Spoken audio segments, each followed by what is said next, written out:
सबसे पहली हत्या जो मैंने देखी वो मुझसे कुछ फुट की दूरी पर हुई थी। जब मैं दूध लेने गया था, मैंने सिर्फ 10 फुट की दूरी से देखा उसे। उन्होंने उसे 7 बार गोली मारी थी।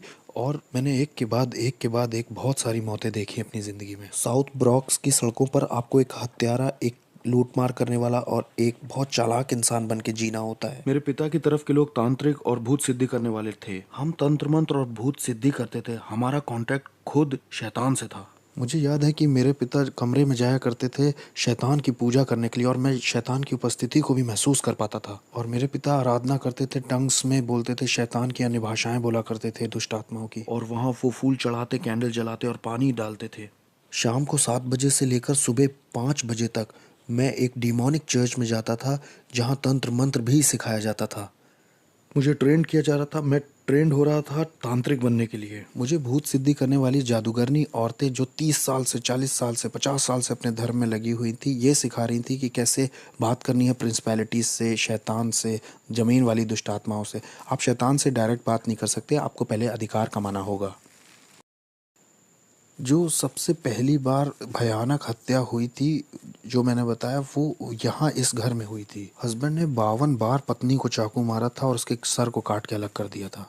हम उसकी बेटी के साथ खेला करते थे, इसलिए जब हम उसे छोड़ने आए यहाँ पर, तो वो यहाँ खड़ी थी और उसको पता चला कि उसकी माँ इस तरह से टुकड़ों में काटी गई। इसी घर में हुआ था ये। एक बार मैं अपने स्कूल में अपने दोस्तों के साथ खेल रहा था, तो वहाँ एक पास्टर आए, एक बैंड भी उनके साथ आया था और वो गाना गाने लग गए, लोग इकट्ठा हो गए और वहाँ बड़ा अद्भुत माहौल बन गया। पूरे स्कूल में एक खुशी की लहर दौड़ गई और मैं एक टूटे हुए परिवार से आया था। वहाँ पास्टर स्टेज पे खड़े होकर बाइबल की कुछ बात बता रहे थे, बाइबल की कहानियाँ बता रहे थे, परमेश्वर कैसे सबसे प्यार करता है, और वो यही सब बता रहे थे। पहली बार मैं थोड़ा सा जुड़ा कि वाह, शायद परमेश्वर मुझसे प्यार करता है। हो सकता है परमेश्वर को मेरी या मेरे परिवार की ज़रूरत है। शायद परमेश्वर मुझे और मेरे परिवार को छूना चाहता है, हमारी परिस्थिति बदलना चाहता है। मुझे भी थोड़ा प्यार मिल सकता है, मुझे भी मिल सकता है। और वो मेरी तरफ चलते हुए आ रहे थे और मुझे पहली बार प्यार बहुत महसूस हो रहा था, इतना कि मैं समझा नहीं सकता। और ये पास्टर स्टेज से उतर के लोगों के लिए प्रार्थना कर रहा था, उन्हें छू रहा था, और मुझे लगा कि अब मेरी बारी है, अब ये पास्टर मुझे छुएगा और अब यीशु मुझे कबूल करेंगे और मुझे जताएंगे कि प्यार होता क्या है। और ये पास्टर मेरे बगल से चले गए। उन्होंने मुझे कभी नहीं छुआ, उन्होंने उन्होंने मुझे बिल्कुल नहीं छुआ। वो नीचे लाइन तक आए, मेरे पास आए और मेरे पास से गुजर गए और दूसरे लोगों को छुआ। मुझे लगा, ओह, यीशु ने भी प्यार नहीं किया, पिता ने प्यार नहीं किया, मेरा घर परिवार भी टूटा हुआ है। यीशु को शायद अच्छा लगता है कि मेरी माँ मार खाती है, मेरे भाई और मैं भूखे सो जाते हैं। उसे शायद अच्छा लगता है कि हमारे अपार्टमेंट में लाइट नहीं है, हम स्कूल में मिसफिट हैं, उसे हमारा स्कूल आना भी अच्छा नहीं लगता। ये जो यीशु है ना, ये भी मेरे बाप की तरह ही है, इनमें कोई अंतर नहीं है, ये भी मेरे पिता जैसे ही हैं। और मैं टूटा हुआ और बड़ा उदास अपने घर पहुंचा। और मुझे याद है 1 या 2 हफ्ते बाद लगभग, मैं स्कूल के बाहर थोड़ी मस्ती कर रहा था, अपने दोस्तों के साथ मज़े ले रहा था, और मैंने सुना कि कुछ नीचे गिरा। वो एक वुडू नेकलेस था। मैंने उसे उठाया और पहन लिया। उसमें बहुत सारे रंग थे और ये नेकलेस ही मेरा शैतान के साथ पहला कांटेक्ट था। कुछ समय के बाद हम टैरो कार्ड रीडिंग करने गए।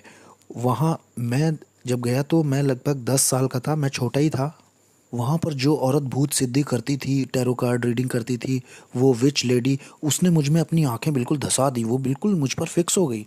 हमें ये लड़का चाहिए, हमें ये लड़का चाहिए ही चाहिए। हम इसे सेंटेरिया का रिसर्च करने वाला बनाएंगे और ये स्पिरिचुअलिज्म को भी आगे बढ़ाएगा। स्पेनिश में आत्माओं की साधना करना डिमोनिक है और सेंटेरिया संतों की पूजा कहलाती है, लेकिन वो है दुष्ट आत्माओं की पूजा। और अगर ये तुमने हमें नहीं दिया तो ये 30 दिन में अपनी आंखें खो देगा। मेरी माँ होने के नाते मान गई और उसने अपना फर्नीचर बेच दिया, उसने अपना बेडरूम सेट बेच दिया सिर्फ $250 जुटाने के लिए, ताकि मेरी पहली सेरेमनी हो। इस औरत ने मेरी माँ के दिल में बहुत डर बैठा दिया था और मेरी माँ ज़मीन पे सोने लग गई क्योंकि उसके पास बेड नहीं था और वो ये भी नहीं चाहती थी कि मेरी आंखें खोएं। तो इन लोगों ने मुझे अंधकार की दुनिया में आगे बढ़ाया जब मैं 10 साल का था। फिर पहला एनकाउंटर जो मेरा हुआ, मैं जब 10 साल का था, वहाँ डेविल आया और उसने ऑफरिंग भी कबूल कर ली। मेरी ज़िंदगी अब शैतान को सौंप दी गई थी और उन्होंने मेरे गले में 5 मालाएं पहनाई। ये 5 तरह की बड़ी दुष्ट आत्माएं थीं जो आसमानी मकामों में रहती हैं। ये शैतान के नीचे होती हैं। उन्होंने ये मेरे गले में पहना दिया, जिन्हें सेंटेरिया कहते हैं। उन्होंने कहा कि यही रूहें आज से तुम्हारी मदद करेंगी और ये तुम्हारे स्पिरिचुअल गार्डियन एंजल्स हैं और अब से यही तुम्हारी आगे को फिक्र करेंगे। ये जो कोने की बिल्डिंग आप देख रहे हैं इधर इस कोने की, ये पूरी लगभग खाली रहती थी और मैं और मेरा भाई यहाँ ऊपर से उतर करके और पंप से पानी लेने जाते थे। ये वाला पंप था वो। ये खाली थी और ज़्यादातर अपार्टमेंट यहाँ के खाली ही थे और मैं और मेरा परिवार ही सिर्फ यहाँ रहते थे। मेरा जो पूरा चैपल था वो इन्हीं सब कामों में लगा हुआ था। वो शैतान की पूजा करते थे और हम डिमोनिक चर्च में जाते थे शाम को 7 बजे से लेकर सुबह 5 बजे तक। भूत सिद्धि वाली औरतें और तांत्रिक हमें सिखाते थे। वो बुलाना सिखाते थे, नियम कायदे और अधिकार के विषय में सिखाते थे। इस जगह को कौन देखता है, ऊपर हाकिम कौन है और यहाँ की प्रिंसिपलिटीज का नाम क्या है और किस तरह से हमारा चैनल काम करता है। 13 साल का होते होते मुझे शरीर से आत्मा को अलग करना आ गया था और मैं शरीर घर में छोड़कर स्पिरिट रेल में निकल जाता था अलग क्षेत्रों में और जाकर वहाँ श्राप बोलता था। अंधकार का साम्राज्य बढ़े और आस पड़ोस श्रापित हो जाए। यहाँ पर होमोसेक्सुअलिटी आ जाए, यहाँ पर डीमंस आ जाए, यहाँ पर spirit of murder, spirit of suicide आ जाए। मुझे अपने आस पड़ोस में ये सारे चैनल्स चलाना आ गया। 15-16 की उम्र आते आते मैं हॉस्पिटल्स में जाके आईसीयूज़ में मौत हो जाए ऐसा बोलता, दूसरे कमरों में मौत हो, ये इंसान मर जाए, ताकि डेविल की नज़र में मेरा लेवल या मेरा ओहदा और बढ़ सके और मैं न्यूयॉर्क सिटी का सबसे बड़ा डेविल वर्शिपर बनना चाहता था। शैतान मेरा बाप बन गया, उसने मेरे बाप की जगह ले ली क्योंकि मैंने ऐसी दुआ की थी कि मेरे बाप को मार दो। 33 साल की उम्र में मेरे बाप को चेहरे पर गोली मार करके ख़त्म कर दिया था एक नाइट क्लब में एक औरत की वजह से। जब वो घर आ रहे थे शैतान ने उन्हें ले लिया और उसने कहा कि मैंने पुराने से नए को बदल दिया है और ऐसे डेविल मेरा बाप बना। एक क्लब था इस जगह पर और वहाँ मेरे बाप को मारा गया था जब उनकी उम्र 33 साल की थी। मैंने बताया था ना कि जब मैं छोटा था लगभग 11 साल का था तो यहाँ पर एक कॉर्नर पर स्टोर हुआ करता था इधर साइड। जब मैं दूध का गैलन लेने गया था मेरे सामने उस आदमी को मारा गया था। शैतान का पुजारी होने से मेरा ओहदा अब बढ़ चुका था और इतना बढ़ गया था कि मैं प्रिंसिपैलिटीज़ को और दुष्टात्मा को इधर से उधर भेज सकता था और मैं जैसे आपके साथ यहाँ बैठा हूँ ऐसे मैं शैतान के साथ बैठा करता था और वो ह्यूमन फॉर्म में आ जाता था। उसकी उपस्थिति आती थी और मैं सारी रात उससे बात करता था और वो मुझको असाइनमेंट्स देता था। मैं अच्छे क्लब्स में और लॉन्ज में जा कर के चेक करता था कि किसको मैं अंधकार के साम्राज्य में ला सकता हूँ। मैं उनको उनका भविष्य बता देता था, उनकी ज़िंदगी के बारे में उन्होंने क्या क्या किया है और उनके साथ क्या होने वाला है ये सब बता देता था। उन्हें बिल्कुल ये अंदाज़ा नहीं था कि मैं कौन हूँ, मैं बस दुष्टात्माओं की शक्तियों से भरा था। मैं खून भी चखा करता था। हर हफ्ते मैं जानवर को काट कर उसका खून पीता था और कभी समय नहीं हुआ या पैसे नहीं हुए तो खुद का हाथ काट करके खुद का खून पी लेता था। हमारे ग्रुप में और जिन लोगों के साथ मैं था वो सब डीमन से जुड़े हुए थे। उनमें डॉक्टर्स थे, लॉयर्स थे, उसमें प्रिंसिपल्स और जजेस और पुलिस ऑफिसर्स भी शामिल थे जो जादू टोने में लगे हुए थे। सिंगर्स जो आज की डेट में बहुत मशहूर हैं वो भी थे। मैं एक हवा के हाकिम को दूसरी जगह भेज सकता था, नीचे ज़मीन की दुष्ट आत्माओं को दूसरी जगह भेज सकता था ताकि उस जगह की चर्च बंद हो जाए, चर्च की ग्रोथ बंद हो जाए और लोगों के सेव होने के सारे मौके छिन जाएं। कभी कभी मैं शराब में धुत होकर के दुष्ट आत्माओं से इतना भर जाता था कि सड़क के बीच में खड़ा होकर के परमेश्वर से कहता था, सुन तुमसे भी थोड़ा उलझना चाहता हूँ, आओ थप्पड़ मारूं या थूक दूं तुम्हारे मुंह पर, आओ भिड़ के दिखाओ नीचे। मेरी शादी भी हॉलोइन पे हुई थी। शादी भी डिमोनिक थी जो मैंने हॉलोइन पे की थी। दूसरी दूसरी प्रिंसिपैलिटीज़ के डीमंस आए थे मेरी शादी में। कोई इंसानी जात मेरी शादी में नहीं आई थी। वो सब मेरी शादी में आने से डर रहे थे। मेरी शादी बड़ी अजीब थी। मैंने लोगों को इनविटेशंस भेजे, कोई दिखाई ही नहीं दिया तो कोई वेडिंग गिफ्ट नहीं। लेकिन हाँ, दुष्ट आत्माएं आई थी मेरी शादी में और उन्होंने ही बैप्टिज्म दिया। तो मेरी पत्नी और मैं, हम दोनों ही तंत्र मंत्र करते थे और हम अपनी बेटी को भी वही बनाना चाहते थे। मुझे याद है पहली बार जब मुझे इंसान की कुर्बानी करनी थी तो डेविल मेरे साथ कार में अंदर बैठा हुआ था। उसने कहा, मुझसे प्यार करते हो? मैंने कहा, ऑफ कोर्स डैडी। उसने मुझसे कहा कि छत के ऊपर एक आदमी है, वो तुम्हें नुकसान पहुंचाने आया है, तुम्हारा पैसा चुराने आया है, तुम उसे मेरे लिए मार दो अगर प्यार करते हो तो मैं छत की ओर ऊपर जाने लगा। मुझे याद है मैं 12वें माले में रहता था और जब मैं छत के ऊपर पहुंचा तो वो छत के पीछे वाले हिस्से सीढ़ियों पर छुपा हुआ था और ये आदमी 6 फुट 5 इंच का, वो लगभग 250 पाउंड का होगा। मैं डीमन पजेस्ड हो गया था और मेरे अंदर दुष्टात्मा गई, मैंने महसूस किया और अब मैं नहीं रह गया था। मैं उसे पकड़कर अपने अपार्टमेंट में ला के उसे चाकू मारना चाह रहा था क्योंकि मेरे पास एक कार्डोन पॉट था जो लगभग 100 पाउंड का होगा। उसमें 9 तरह के हथियार लगे थे जो 9 अलग तरह से इस्तेमाल किया जाता था और जैसे ही मैं उसे पकड़ने चला और उसे अपार्टमेंट में खींचने वो बस मेरे हाथ से फिसल गया और गायब हो गया। वो नीचे स्टोरवे के पास कूद गया। वो ऐसा जैसे ओलंपिक के एथलीट कूदते हैं, करके कूद गया। वो कूदा और गायब ही हो गया। मैं उसे पकड़ नहीं पाया तो मैं बहुत निराश हो गया। मैं अपनी पहली इंसानी कुर्बानी नहीं कर पाया। लोगों ने इसके ऊपर देखो कुछ लिख दिया है, लेकिन यहाँ पर एक डीमन है। ध्यान से देखो, ये वो डीमन है जो नर्क के दरवाजे की देखरेख करता है। इसी के बारे में मैं बता रहा था अपनी किताब में। वो सेंटेरिया वाली यही है, छोटा वाला दुष्ट आत्मा। ये वो दुष्ट आत्मा है जो हेटी को चलाती है। हेटी के ऊपर जो प्रिंसिपैलिटी है ना, वो यही है।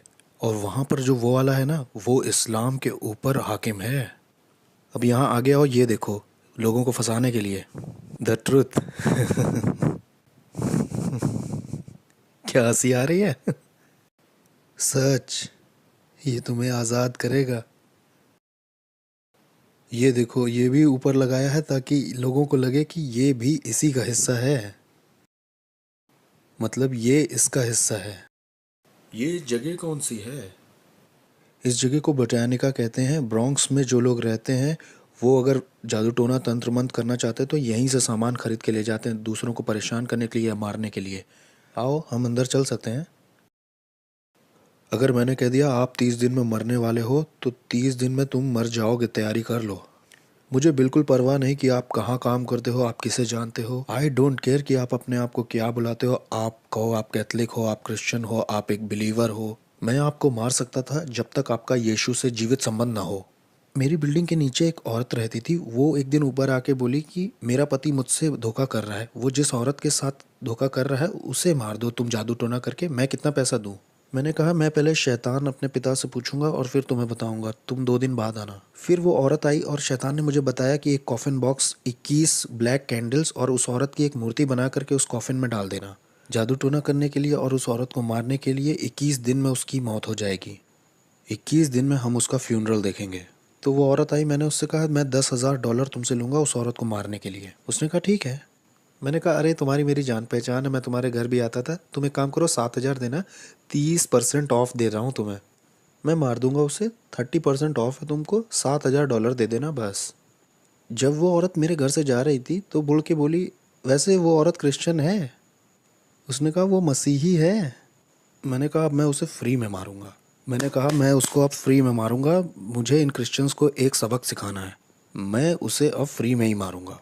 मैंने कहा मुझे तुम्हारा पैसा नहीं चाहिए, मैं फ्री में मारूंगा। तो मैंने उस पर तंत्र मंत्र किया, वूडू किया, लेकिन 21 दिन होने पर भी वो मरी नहीं। एक एक महीना हो गया वो मरी नहीं। और मुझे लगा अरे ये हो क्या रहा है, ये मेरी इज्जत का सवाल था। मैंने शैतान को बुलाया, मैंने दुष्ट आत्माओं को बुलाया, मैंने बढ़ा दी अपनी जादू टोना तंत्र मंत्र। मैंने उस पर दुगना जादू टोना शुरू कर दिया ताकि वो एक रात में ही मर जाए, लेकिन कुछ नहीं हुआ, कुछ नहीं हो रहा, कुछ नहीं हो रहा। और एक दिन ऐसा हुआ कि शैतान ही आ गया। मैंने महसूस किया उसकी उपस्थिति आई और शैतान ने मुझसे कहा कि हमें ये प्लान छोड़ना होगा जिस औरत को तुम मारना चाहते हो। मैंने कहा प्लान क्यों छोड़ना होगा, मेरी इज्जत दांव पे लगी है। मैं एक भूत साधक हूँ, मैं तांत्रिक हूँ। अगर मैंने उसे नहीं मारा तो लोगों को लगेगा कि मेरे अंदर ताकत नहीं है। उसने कहा तुम समझ नहीं रहे हो, जिस परमेश्वर की वो सेवा करती है वो उसे अकेला नहीं छोड़ता है, उसे छुओ मत। मैंने कहा कौन है ये ईश्वर? उसने कहा वो जिसकी सेवा करती है। मैं बहुत गुस्से में था। मैंने कहा नहीं, 1 हफ्ता और लेते हैं, चलो मारते हैं। उसने कहा नहीं, जिसकी वो सेवा करती है वो उसे अकेला नहीं छोड़ता है। जिस तरह का जादू टोना मैंने उसके ऊपर किया था ना, उसे 21 दिन से कम में मर जाना चाहिए था। और भाई कैसे हो? ये ईजबेल है, इनके धर्म की ये ईजबेल है। देखो ये कैसे काम करता है। ये स्टैचूज जो हैं इनका कोई मतलब नहीं है, लेकिन इसके पीछे एक दुष्ट आत्मा है। तो अपने खुद के लिए मुझे उसे पहचानने के लिए इसका बनाया जाना बहुत ज़रूरी है, नहीं तो मैं उस आत्मा से नहीं जुड़ सकता। उस दुष्ट आत्मा से मेरी जान पहचान नहीं हो सकती। हमारे बीच में कुछ कॉमन नहीं है। मैं आदमी हूँ, वो एक आत्मा है, और आत्माओं में भी वो दुष्ट आत्मा है। मैं उससे जुड़ ही नहीं पाऊंगा। उससे जुड़ने के लिए मुझे इसको बीच में लाना ही होगा। ये इंसानों की तरह दिखते हैं, लेकिन इस आदमी के पीछे भी एक कहानी है। उस कहानी की वजह से ही आप उससे जुड़ सकते हो, और ये दुष्ट आत्मा उसकी वजह से चलन कर सकता है। और ऐसा ही इन लोगों के साथ भी है। बाद में इनके नाम रखे जाते हैं और इनके भी जन्मदिन होते हैं, इनके भी अपने दिन होते हैं। किस तरह से इंसान फंस के पकड़ा जाता है इस दुष्ट आत्मिक संसार में और तंत्र मंत्र में, जानते हैं? ये वो जाल हैं जिनसे दुष्ट आत्माएं ऑपरेट करती हैं, अपना चलन करती हैं। इन्हीं मूर्तियों की वजह से इंसान अपने सारे शैतानी काम और शैतानी मजहब चला पाता है। यहाँ ऐसी कोई चीज़ नहीं है जिसे पवित्र कहा जा सके, बस एक ही है, वो हम हैं। इस जगह पे होता क्या है? वहाँ पीछे तंत्र मंत्र होता है, वूडू होता है, वहाँ कुछ मंत्र बोले जाते हैं और उससे मूर्तियाँ पवित्र की जाती हैं। ये सारी दुष्ट आत्माएं चाहती हैं कि आप एक नई मूर्ति खरीदें ताकि आप दुष्ट आत्मा को घर ले जा सकें। ये देखो, खास प्रार्थनाएं, ये आपको विश्वास दिलाना चाहते हैं कि आप परमेश्वर से प्रार्थना कर रहे हो। मैं भी यही किताब इस्तेमाल करता था, खास प्रार्थनाएं। इनका मकसद ही है कि आपको लगे कि आप ईश्वर से प्रार्थना कर रहे हैं, लेकिन इनमें कोई भी ईश्वर, इसमें बाइबल का कुछ नहीं है, ना बाइबल की कोई बात है, ना क्रूस की कोई बात है। मैं न्यूयॉर्क अमेरिका में तीसरे नंबर का वो इंसान था जिसके पास एक ऐसी किताब थी जिसमें चिन्ह बने थे सारी दुष्ट आत्माओं के और सारे हाकिमों के, और कैसे लोग ये तंत्र मंत्र सीख सकते हैं। और कोई इस तरह की किताब को नहीं रख सकता, या किसी के पास ऐसी किताब नहीं हो सकती जब तक डेविल उस पर खुद साइन ना कर दे। और मैं तीसरा वो इंसान था जिसके पास ये किताब थी, और मैं इस किताब के निशानों का इस्तेमाल करके जादू टोना करता था ताकि लोगों का दिमाग खराब हो जाए और वो बीमार पड़ जाए। जाने कैसे तंत्र मंत्र से मैं उन्हें बीमार करके लेप्रोसी, किसी को कैंसर दे देता था। मैंने लोगों के ऊपर ऐसा जादू टोना किया कि उनके साथ गर्भपात हो, उनके जीवन में अबॉर्शन आ जाए, लोग हॉस्पिटल जाएं, सर्जरी ही करवाएं, बिना सर्जरी के हॉस्पिटल में रहें। जादू टोने से मैंने लोगों को पागल भी किया है। मैंने जादू टोना करके लोगों के ऊपर दुष्ट आत्माएं भेजी, बाइपोला की, सिजोफ्रेनिया की, और भयानक बीमारी और सुसाइड की स्पिरिट। मैं रात भर बैठकर शैतान से घंटों बात किया करता था। जब क्रिश्चियंस यहाँ चर्च भी 1 घंटे के लिए नहीं जाते, बहुत से क्रिश्चियंस 1 घंटे दुआ भी नहीं करते। आत्मिक संसार ज़्यादा रियल है इस संसार से जो दिखता है, और हमने इसे महसूस किया था कि जो कुछ यीशु में ढका हुआ नहीं है उसे बहुत आसानी से टारगेट बना सकते हैं गिराने के लिए। जैसे नास्तिक लोगों को आराम से मार सकते हैं हम, यहोवा विटनेस वाले लोग आसानी से मारे जा सकते हैं, मोर्मोन्स भी आसानी से मारे जा सकते हैं, और ऐसे लोग भी जो कहते हैं शैतान होता ही नहीं है, वो भी बहुत आसानी से मारे जा सकते हैं, क्योंकि वो आत्मिक सहायता कभी मांगेंगे ही नहीं। मुझे याद है कि एक बार हमारे पड़ोस में निकी क्रूस का ग्रुप आया हुआ था, वो उसको ट्रूस बुलाते थे। वो चलते चलते वर्शिप करते हैं, फिर वचन का प्रचार करते हैं, फिर कहीं और निकल जाते हैं और वही करते हैं। और मैं इनके पीछे कुछ इस तरह से लगा कि इन्हें पीछे कर दूं, इन्हें कुचल दूं। और ये जवान बच्चे थे, कोई 18, कोई 19, कोई 20, कोई 16 ऐसे थे। और मैंने कहा कि ये मेरे पड़ोस में कैसे ये गंदे गाने, ये कूड़ा मेरे बगल में बजा सकते हैं, जिसे आज हम आराधना कहते हैं। ये गंदे गाने थे मेरे लिए। अब मैं इनके पीछे पड़ के इन्हें बर्बाद कर दूंगा। जब मैं वहाँ ऊपर गया तो जहाँ मतलब वो लोग थे, वहाँ एक आँख की दीवार थी जिससे मैं उन्हें छू नहीं पा रहा था और ना उसके पार जा पा रहा था। किसी चीज़ ने मुझे रोका। जितनी बार भी मैंने आत्मिक शक्तियों को बोला जाओ तो वो नहीं जा पाई, वो रुकती रहीं, और मैं कभी भी उन बच्चों को छू नहीं पाया। मैंने कहा कुछ तो सही नहीं है, कुछ तो ऐसा है जो सही से नहीं हो रहा। फिर मैं वहाँ से निकल गया। मैंने कहा अब मैं इनके साथ नहीं लगूंगा, इन्हें अकेला छोड़ देता हूँ। ठीक है, ये पहला राउंड जीत गए। तो क्या इस वक्त आत्माएं हमें देख रही हाँ, हैं? वो हमें देख तो रही हैं। हाँ, वो देख रही हैं।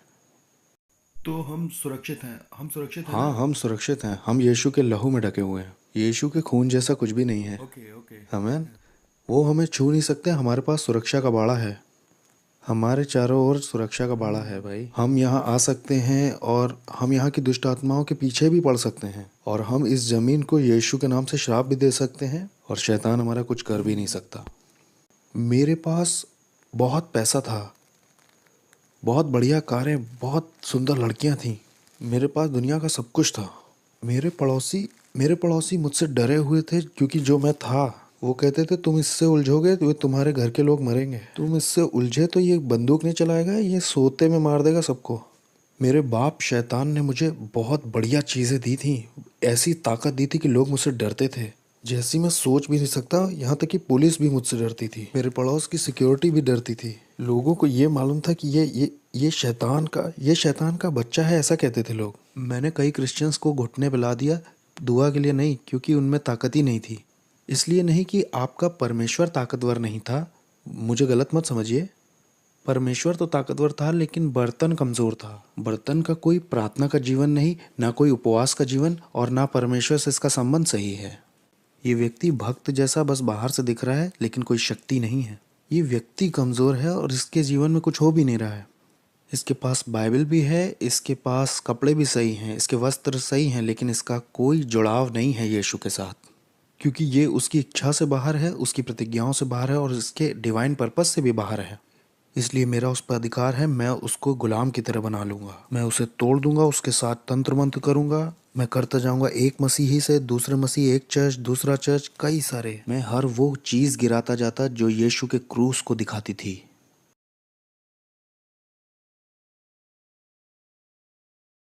बहुत ही दुष्ट आत्माओं से भरी हुई जगह है।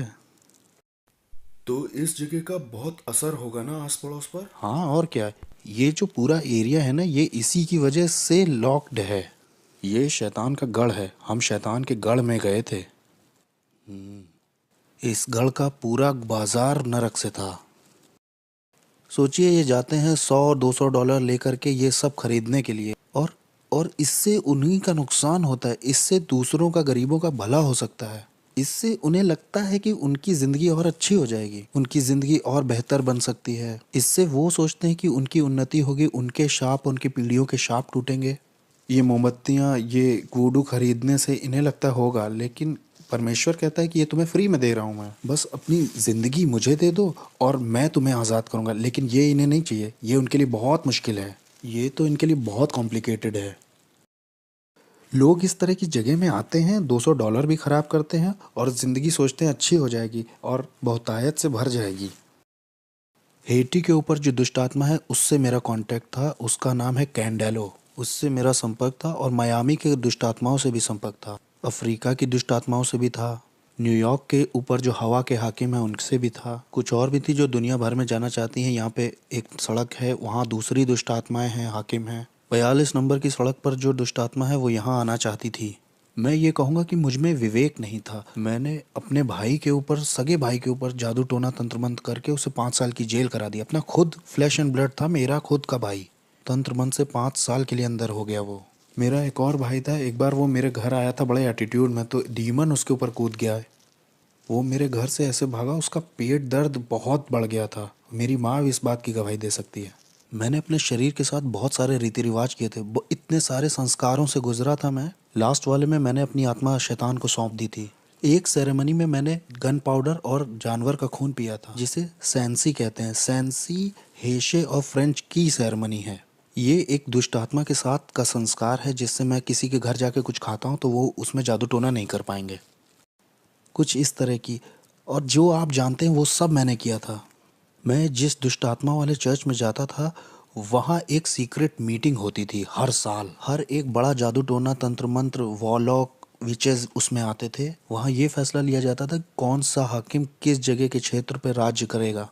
हम कलीसिया से ज़्यादा संगठित यानी ऑर्गेनाइज्ड थे। अंधेरे का जो साम्राज्य है वो यीशु मसीह की कलीसिया से ज़्यादा ऑर्गेनाइज्ड है।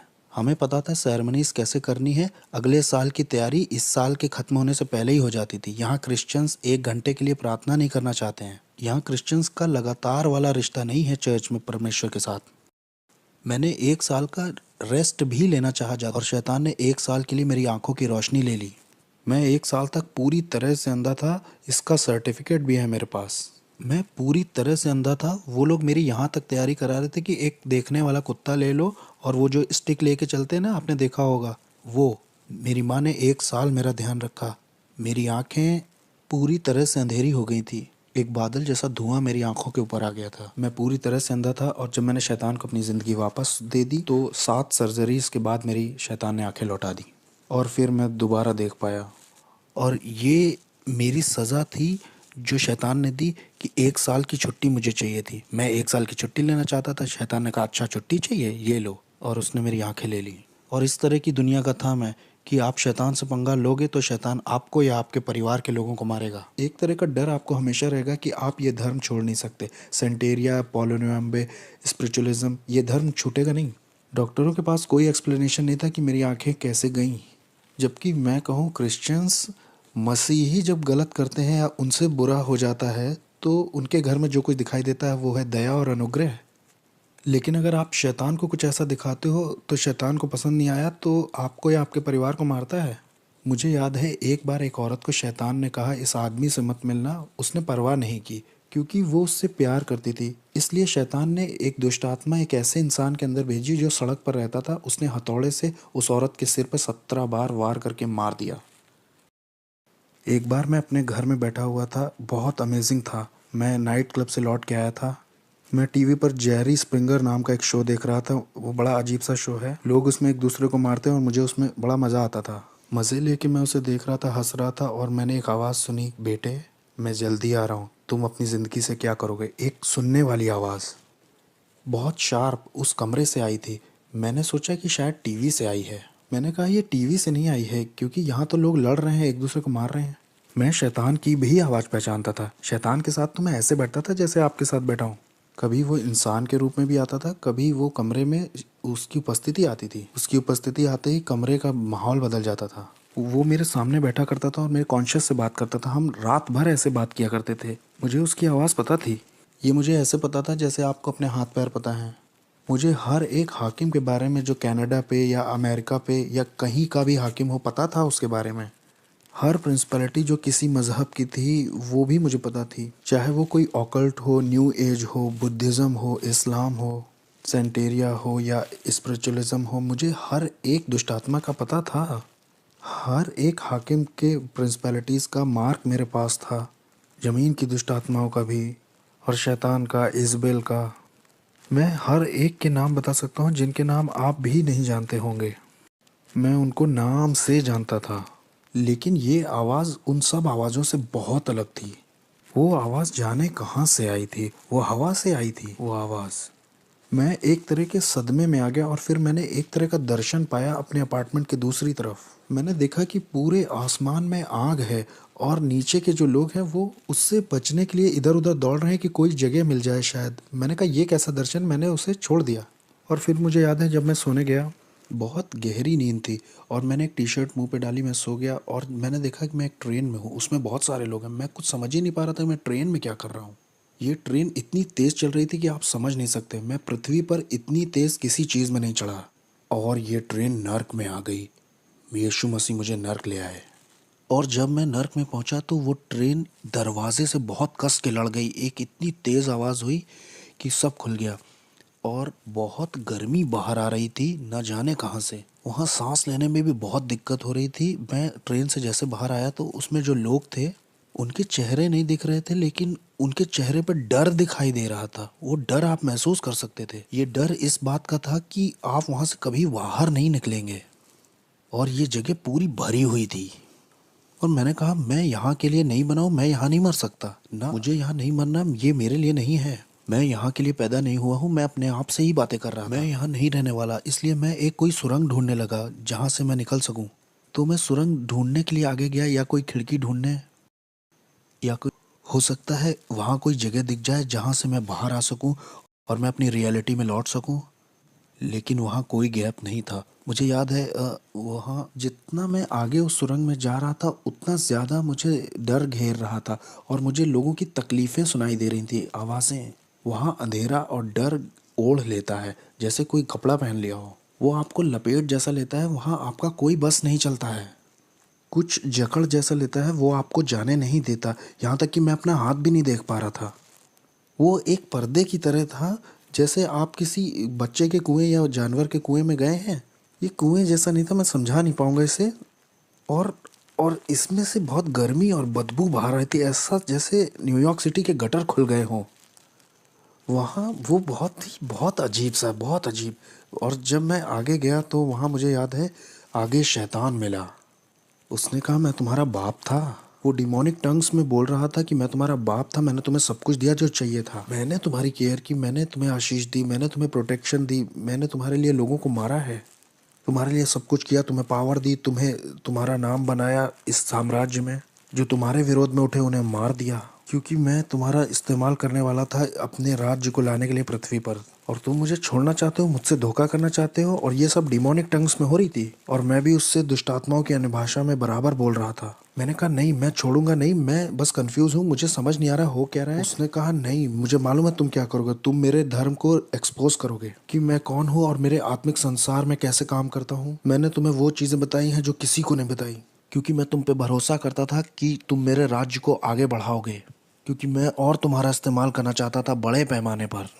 और कंफ्यूज होके उसने मेरी मेरी गर्दन पकड़नी चाहिए, और जैसे ही मुझे मारने के लिए उसने गर्दन पकड़नी चाहिए, एक क्रॉस मेरे हाथ में यीशु मसीह का आया। और न जाने 3-4 क्रॉस कैसे नर्क में आ गए जब मैंने ब्लू शॉर्ट्स और टी शर्ट पहन रखी थी। और जैसे ही मैंने वो क्रूस उसके ऊपर छुआया, वो ऐसे पिघल गया जैसे वो कोई बच्चा हो। वो एक बच्चे की तरह ज़मीन पर गिर पड़ा और उसमें कोई ताकत नहीं थी। और फिर मैंने उस मौके का फ़ायदा उठा करके भागना शुरू किया उस तरफ जिधर दरवाज़ा लग रहा था मुझे, या शायद वहाँ कोई मुझे दरवाज़ा दिखाई दे जाए। जो मेरी उम्मीद थी, वहाँ वहाँ आशा जो थी वो ऐसी थी जैसे वहाँ किसी तरह की कोई आशा ही ना हो। वहाँ कभी ऐसा नहीं लगता कि आप बाहर आ पाएंगे। बस बस यही आपका द एंड है। जिस डर ने उस वक्त मुझे पकड़ रखा था, वो डर मैं समझा नहीं पाऊंगा, ऐसा डर मुझे कभी नहीं लगा। मैंने उस तरह की निराशा कभी महसूस ही नहीं की थी। ये बिल्कुल स्वर्ग का ऑपोजिट था। वो खुशी और आनंद का ऑपोजिट था, शांति का ऑपोजिट था, जीवन और उजियाले का ऑपोजिट था। ये जगह तो अंधकार और तड़प की जगह थी। अगर अगर मैं यहाँ रहता हूँ तो मेरे परिवार मुझे कभी नहीं ढूंढ पाएगा कि मैं यहाँ हूँ। मेरी पत्नी, मेरी बेटी मुझे कैसे ढूंढ पाएंगे, कैसे देख पाएंगे अब। जब मैं उस सुरंग के और गहरे में जा रहा था, ये सोचते हुए कि वहाँ शायद कोई दरवाज़ा हो या किसी तरह की कोई दरार वहाँ हो, वहाँ शैतान फिर से दिखाई दिया और उसने कहा कि मैं तुम्हें मार दूंगा अब। समर्पण के समय में मैंने तुम्हारे शरीर पर कुछ दुष्ट आत्माओं की भाषा में निशान बनवाए थे जो मेरे कॉन्ट्रैक्ट हैं, इससे मैं तुम्हें मार दूंगा। उसने कहा, अरे बेवकूफ़, ये मेरे निशान है, ये इस बात के निशान है कि मैं तुम्हारा मालिक हूँ, मैं तुम्हारा मालिक हूँ, कोई और तुम्हारा मालिक नहीं है, मैं हूँ। या तो तुम मेरे लिए जियोगे या तो मरोगे। और फिर जैसे ही उसने अपने हाथ बढ़ाए मुझे दोबारा पकड़ने के लिए, मैंने तो सोचा मेरी कहानी ख़त्म। अब वो मुझे दूसरी बार पकड़ने आया है। क्रूस यीशु मसीह का बीच में आ गया, नर्क में।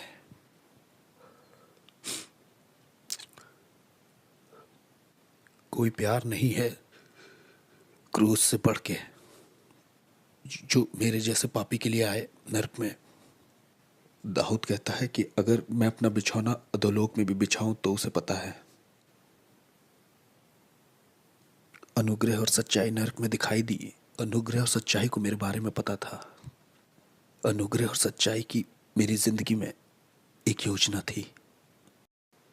मेरे गलत, शैतानी, घमंडी और खुदगर्ज और स्वार्थीपन का जब अंत हो गया नर्क में, जब मेरा समय भी पूरा हो गया था, तब यीशु मसीह दिखाई देते हैं मेरे जैसे मिसफिट के लिए और कहते हैं, तुम्हारे लिए मेरे पास योजना है, मैं तुमसे प्यार करता हूँ जितना तुम सोच नहीं सकते। वो मुझे नर्क में दिखाई दिए और जब मैं वापस आया, मेरी आत्मा शरीर में वापस आई, तब मैंने अपने घुटने टेके यीशु मसीह के नाम से। मेरे पास $1,00,000 का सामान था तंत्र मंत्र का, मैंने फेंक दिया। मैंने तंत्र मंत्र सब फेंक दिया। मैंने अंधेरे के साम्राज्य से जुड़ी हर एक चीज़ फेंक दी। हेटी के लोग और क्यूबा के लोग और मियामी, न्यूयॉर्क के लोगों ने सोचा कि इसे मार दे क्योंकि ये बहुत जानता है, क्योंकि इसे बहुत कुछ पता है, इसलिए इसे मारना चाहिए। हमें इसे मारना ही होगा क्योंकि ये बहुत कुछ जानता है। ये अब हम में से एक नहीं रहा, इससे मारना तो ज़रूर है। वो आए मुझे मारने के लिए, उन्होंने अपनी तरफ से कोई कसर नहीं छोड़ी। मैं दिन में सोने लगा था क्योंकि दिन और रात दुष्ट आत्माएं आती थीं और मुझे बहुत टॉर्मेंट करती थीं, बहुत सताती थीं। ये सब 30 दिन तक चलता रहा। 30 दिन तक वो मेरे गले को पकड़ते थे, वो मेरे बिस्तर को मुझे उठा के फेंक देते थे। मैं बिस्तर पर लेटे महसूस करता कोई मेरे बगल में लेटा हुआ है, बर्फ़ के जैसा कोई ठंडा, और जैसे मैं मुड़ के देखता तो मैंने डेविल को खुद देखा वहाँ लेटे हुए। ये सब चलता रहा 30 दिन तक, एक के बाद एक। मुझे सताया जा रहा था, टॉर्चर किया जा रहा था, पागल करने की कोशिश की जा रही थी। मेरे शरीर से मेरी आत्मा खींचने की कोशिश की जा रही थी। मैं रात में ऐसे डरता था जैसे रात में कभी नहीं डरा। 30 दिन तक मैं चिल्लाता रहा और मुझे प्रार्थना करना भी नहीं आता था। सिर्फ बोलता था जीसस जीसस जीसस। प्रार्थना आती नहीं थी तो वो बहन तो इस तरह से चर्च में प्रार्थना करती, लो वो भाई ऐसे प्रार्थना करता है। मैं सारी दुआओं को मिला जुला के करता था ताकि मैं अपनी ज़िंदगी के लिए लड़ सकूं। और एक दिन ऐसा हुआ कि मैं चर्च में आराधना कर रहा था और मेरे दिमाग में सवाल चल रहे थे कि क्यों तूने मेरे साथ ये सब होने दिया प्रभु। और उस दिन मैंने ये आवाज़ सुनी कि मैं देखना चाहता था कि तुम मुझसे कितना प्यार करते हो। और उसने कहा, मैं देखना चाहता था तुम कितना भरोसा करते हो मुझ पे। और उस दिन के बाद से शैतान कभी आगे को मेरे पीछे नहीं पड़ा। मैं यीशु के लिए एक इवेंजलिस्ट बन गया। तब से लेकर आज तक 14 साल हो गए हैं प्रभु की सेवा करते करते, और मैं इस चीज़ को किसी भी चीज़ से सौदा नहीं करूँगा। और मुझे पता है हालेलुया नाम की सड़क पर जॉन रिमेरेस का एक बड़ा बंगला है। एक दिन वो कहेगा, तेरा स्वागत है विश्वास योग्य दास। जिसके कान हो वो सुन ले और जिसकी आंखें हो वो देख ले।